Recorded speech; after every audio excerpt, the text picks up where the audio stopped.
오늘 우리에게 주신 하나님의 말씀이 있습니다. 사무엘상 23장 15절부터 29절까지의 말씀입니다.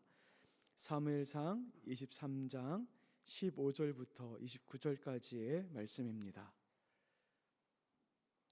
함께 합독하도록 하겠습니다. 시작. 다윗이 사울이 자기의 생명을 빼앗으려고 나온 것을 보았으므로 그가 십광야 숯불에 있었더니 사울의 아들 요나단이 일어나 숯불에 들어가서 다윗에게 이르러 그에게 하나님을 힘있게 의지하게 하였는데 곧 요나단이 그에게 이르기를 두려워하지 말라. 내 아버지 사울의 손이 내게 미치지 못할 것이요 너는 이스라엘 왕이 되고 나는 내 다음이 될 것은 내 아버지 사울도 안다 하니라. 두 사람이 여호와 앞에서 언약하고 다윗은 숯불에 머물고 요나단은 자기 집으로 돌아가니라.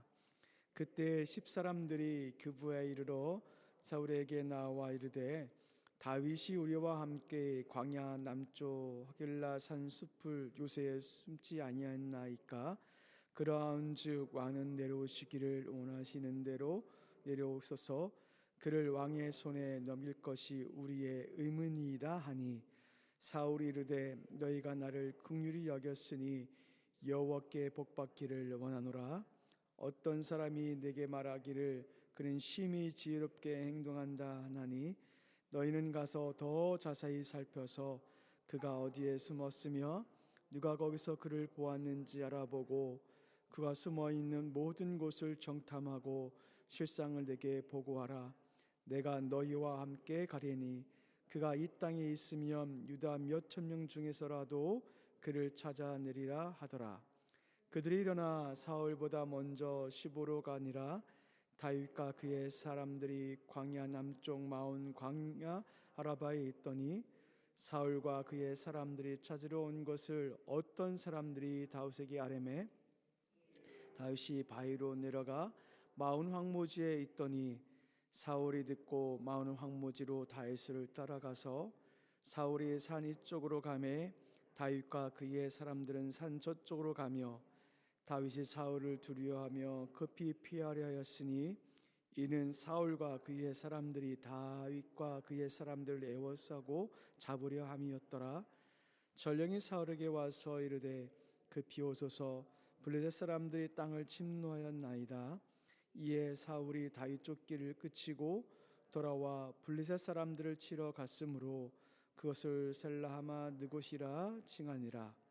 다윗이 거기서 올라가서 엔게디 요새에 머무니라. 아멘. 우리 잠시 묵상하는 시간을 갖도록 하겠습니다. 사울이 다윗을 추격하는 이 추격전은 21장부터 31장까지 11장에 걸쳐서 그 분량을 이야기를 해주고 있습니다. 이 추격전이 사무엘상의 전체 3분의 1에 해당이 됩니다.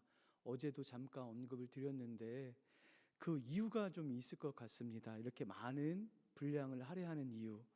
첫 번째 이유는 하나님의 영에 떠난 사람이 얼마나 악하게 될 수 있는지를 우리에게 알려주고 있습니다. 사울이 하나님의 영이 임하셔서 하나님께 기름 부음을 받고 하나님의 일을 했던 사람인데 그 하나님의 영이 떠나고 악한 영이 가득 찼을 때 어느 정도까지 악해질 수 있는지를 우리에게 알려주고 있습니다. 악한 영이 임한 사람에게 그 악한 영이 하는 일은 한 가지입니다. 어떤 일이냐면 하나님의 나라를 파괴하는 그 일이죠. 그리고 이렇게 많은 양의 분량을 할애하는 이유는 하나님께서는 하나님의 사람을 어떻게 지키고 계시는지, 어떻게 보호하고 계시는지를 우리에게 끊임없이 알려주고 있습니다. 하나님은 당신의 사람을 지키십니다. 아무리 한 나라의 지배의 왕이라 할지라도 그 한 권력의 그 총체적인 그 집합체라고 할 수 있는 왕이라 할지라도 하나님의 보호를 막을 수가 없습니다. 왜요? 하나님은 하나님의 사람을 지키고 계시기 때문에 그렇습니다.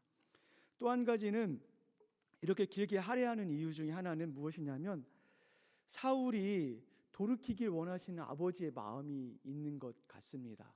사울이 이런 일을 통해서 끊임없이 주님 앞에 돌아오고 회개하길 원하시는 아버지의 마음입니다.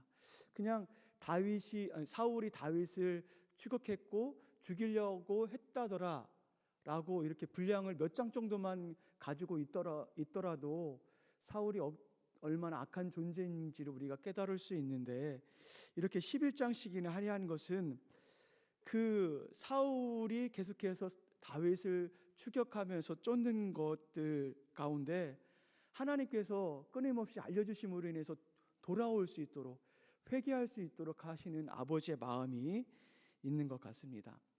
마치 구약 성경의 선지서를 보면 구약 성경에서 많은 부분을 차지해요. 구약 성경 그 선지서의 주된 내용이 무엇이냐면 이스라엘 백성들을 심판하시겠다는 아버지의 마음이 아니라 돌아오라는, 다시금 주님께로 돌아오라는 아버지의 마음이 그 안에 담겨져 있는 것을 알 수가 있습니다. 근데 이것을 사울도 알고 있었습니다. 우리 17절 말씀에 보니까 요나단의 고백 속에 이것을 알려주고 있습니다. 17절 말씀에 곧 요나단이 그에게 이르기를 두려워하지 말라.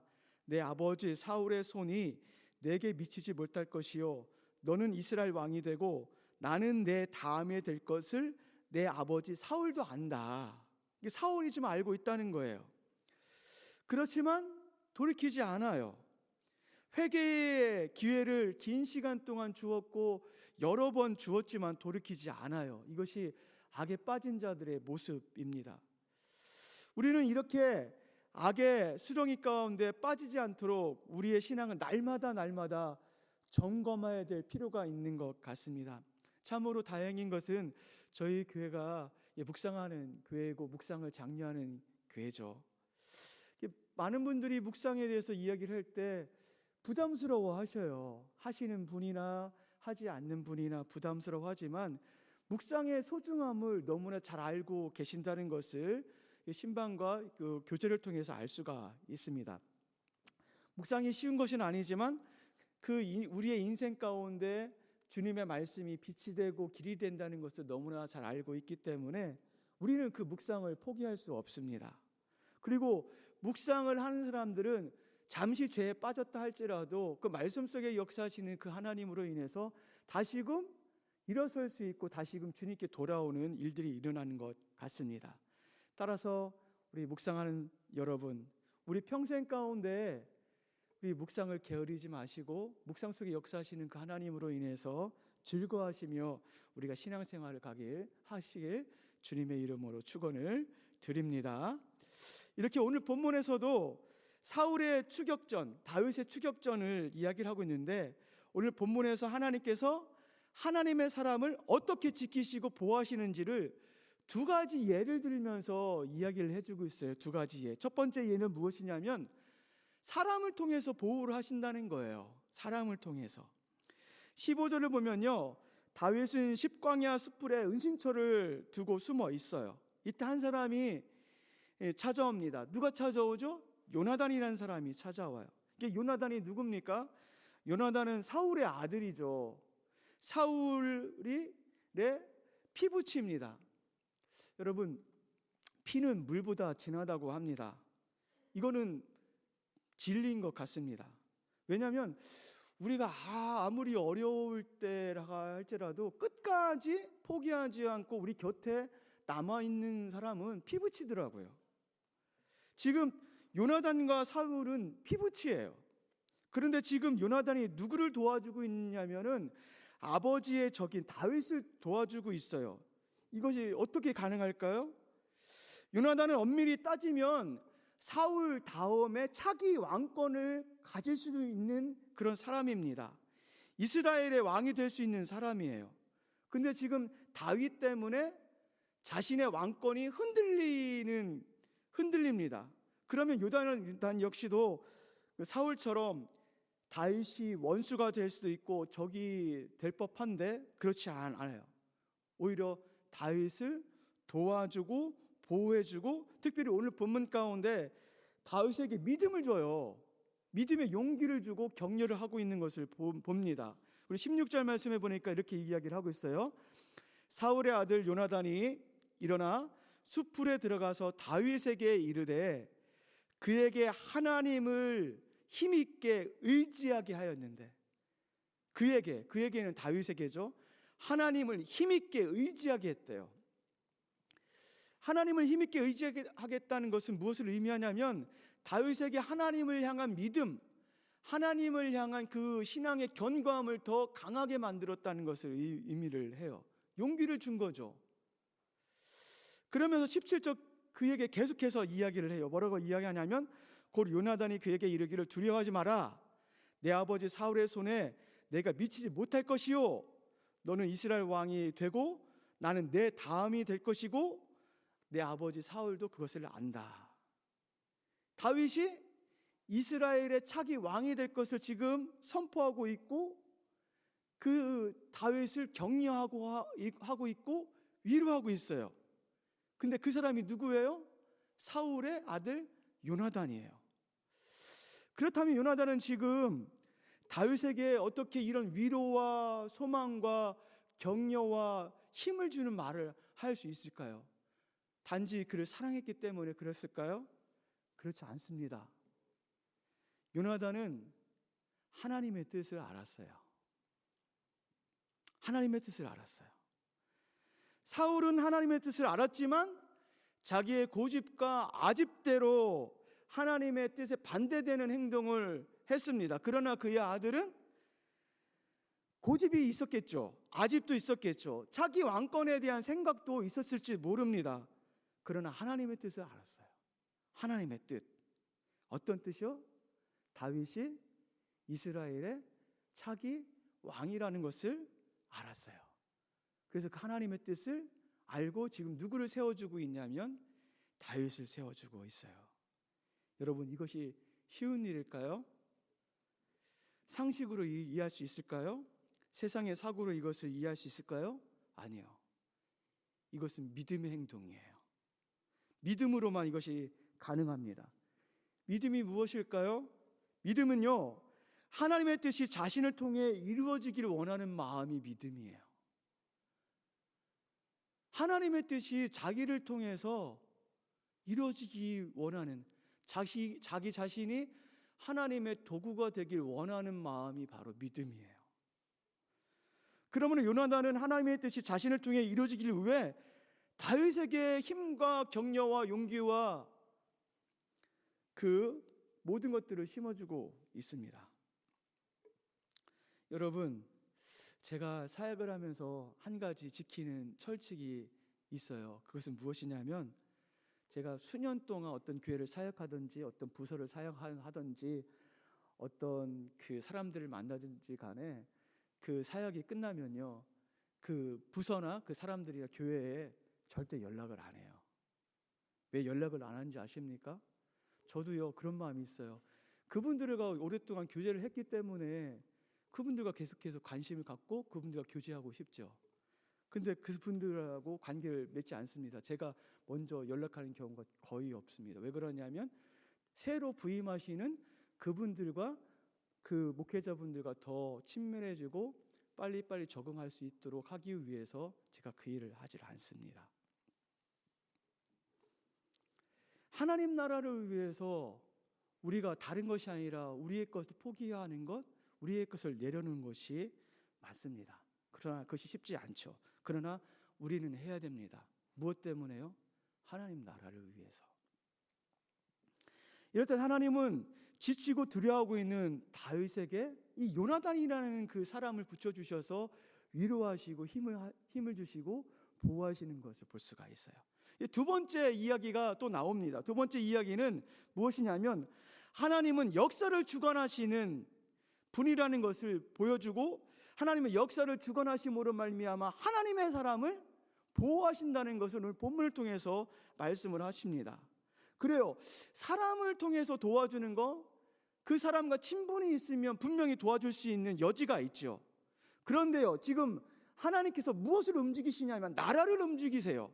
누구를 도와주기 위해서? 하나님의 사람인 다윗을 도와주기 위해서 나라를 움직이십니다. 19절 말씀을 볼까요? 19절 말씀에 어떤 사람이 사울에게 다윗이 십광야 숯불에 있다고 밀고를 합니다. 이게 사울이 추격을 하죠. 다윗이 사울의 추격을 피해서 숨어버려요. 그러나 끊임없이 다윗을 추격하는 것이 사울의 모습입니다. 이때 어떤 일이 발생을 합니까? 27절 말씀해 보니까 블레셋 사람들이 이스라엘 땅에 침범을 해요. 26절부터 28절까지 제가 한번 읽어드리도록 하겠습니다. 사울이 산 이쪽으로 가매 다윗과 그의 사람들을 에워싸고 잡으려 함이더라.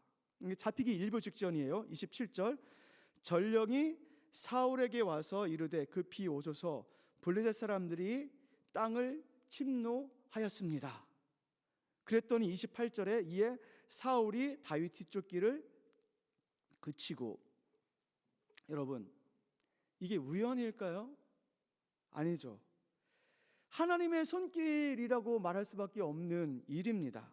지금 하나님께서 하나님의 사람 다윗을 보호하기 위해서 이 블레셋이라는 나라를 움직이고 계신 거예요. 여러분 너무 두려워하지 마십시오.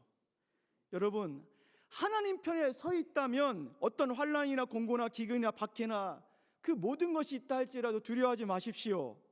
놀라지 마십시오. 하나님께서는 하나님의 사람을 지키세요. 왜요? 하나님은 그 사람을 통해서 하나님의 나라를 세우시기 때문에 그렇습니다. 그렇기 때문에 그 사람을 지키시는 거예요. 그러면 우리 믿음의 신자가 끝까지 해야 될 일은 한 가지입니다. 하나님 편에 서는 거예요. 하나님 편에. 기도하지 않는 그 시대 가운데 기도하는 편에 서는 거예요. 자신의 뜻대로 사는 시대 가운데 하나님의 뜻을 행하면서 하나님을 쫓는 자가 되는 거예요. 그럴 때 세상은 우리를 조롱할지 모릅니다. 그렇다 할지라도 하나님께서는 하나님의 사람을 돌보시고 이끄시고 함께 하십니다. 할렐루야. 하나님의 사람 하나님께서 지키신다는 그 믿음을 갖고 그 하나님을 찬양하며 나가는 우리 모든 남산의 지체 여러분 되길 주님의 이름으로 축원을 드립니다. 하나님은 하나님의 사람을 지키십니다. 지금까지 지내온 것이 모두 하나님의 은혜죠. 한이 없는 주님의 사랑이 너무 크기 때문에 그렇습니다. 우리 주님은 자나깨나 우리를 돌보시고 이끌어 주시는 분이십니다. 그래서 당신의 사람을 형통한 길로 인도하신 분이 바로 우리 주님이십니다. 그분과 동행하심으로 말미암아 우리가 하나님 앞에 올바로 서시는 우리 남산의 모든 지체 여러분 되길 주님의 이름으로 축원을 드립니다.